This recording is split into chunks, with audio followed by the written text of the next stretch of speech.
so there are certain things that you need in order to be able to drive as a person with disability. First of all, there are only two classes in Kenya that you can be able to do that, and that is Rocky Driving School, which I went to, and the other one is called DMAS School. These are the only ones which are accredited to conduct driving classes or driving assessment or driving for persons with disability. So the mistake I did in the beginning was to go to a different school, and actually that is what I had wanted to go to. I had really desired to do my classes there, but then I went in, and also because I knew that for persons with disability the class is different. It's actually class F. So yeah, let me just confirm if it's class F. So yes, class F. So before I actually went in. The good thing is I went in and I asked, do you offer driving classes for class F? And then they told me no, they don't do that. So that one helped me not to I didn't pay from the beginning. So I just went and inquired, because I know of people who have paid and then later came to realize when they're doing their tests that they have to start all over again, because maybe the class is different and the examiner can see that this is someone who has a certain disability, and they're like, no, we cannot examine you because the class that you like studied under is not the right one. So you have to go to one of those two schools. And the other thing I learned is that for those schools you also have to do them in Nairobi. Like personally, I'm in Nyeri, but even though even though Rocky had a school here in Nyeri, I would still need to go to Nairobi because we are assessed in Nairobi as PWDs. So I went to Rocky. I paid the normal fee. I paid the normal driving classes fee, and actually had the best. I enjoyed my classes.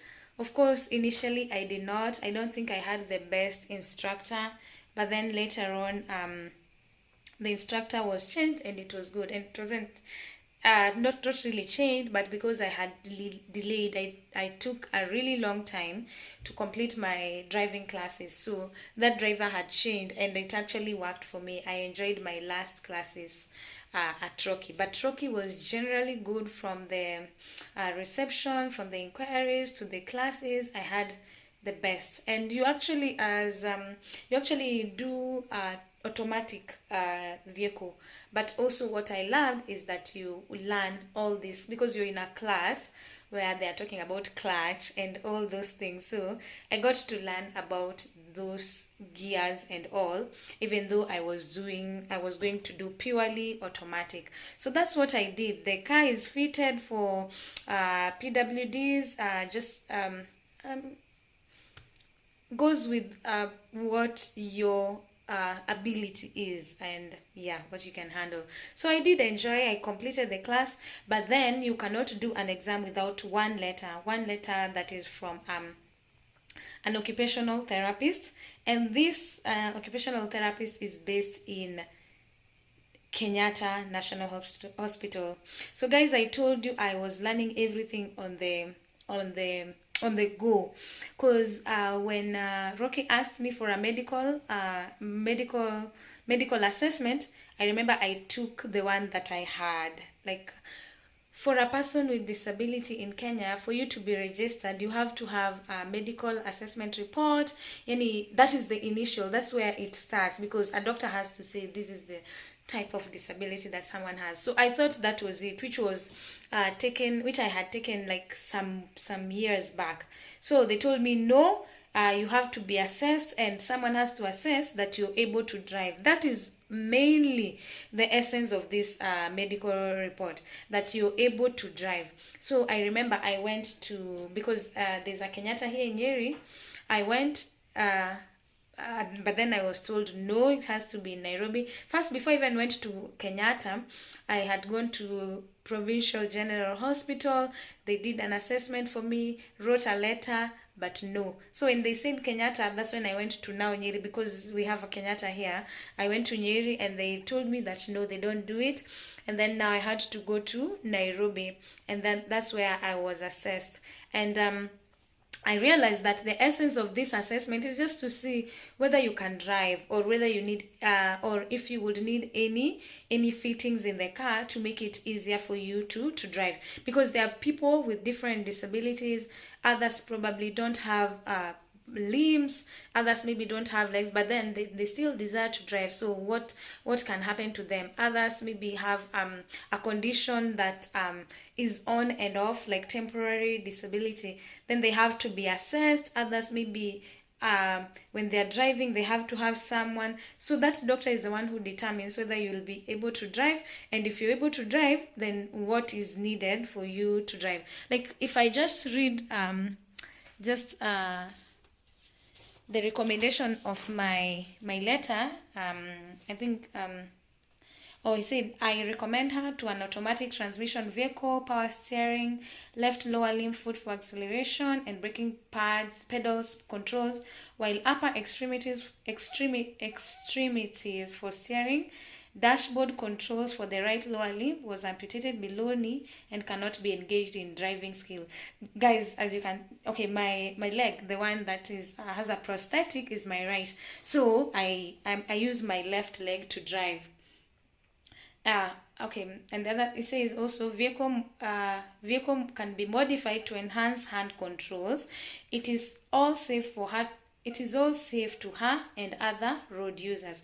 Recommended for Class F. Kindly allow her to take the test. So that is what the doctor says. And the doctor was telling me that there are instances where they have to review this assessment, especially if someone's condition has to be monitored maybe on a regular basis. So with that, I am able to go with it now to during the day of the test. Of course, I give it to the exam, the rookie, what am I saying? Like I give it with my instructors, and then yes, when we went for the driving test at the NTSA, is it Likoni Road? And then of course they communicate to them, but it's also highlighting on your driving license interim or those or PDL that you are applying for the Class F. That is one thing that you really have to make sure it's capturing well, and you just do the test like any other but just on an automatic. So if you are desiring to do that, just remember that you have to have that medical assessment report, and you get it in KNH in Nairobi.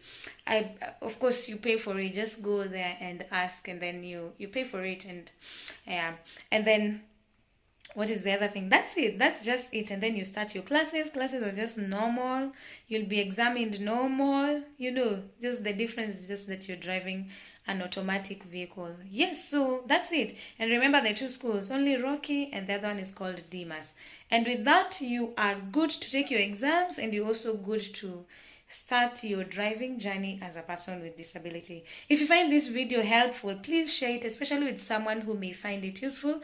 And also, if you find it helpful, please just let me know. Give it a share, give it a click, give it a thumbs up, give it all the love. And thank you so much, guys, for watching.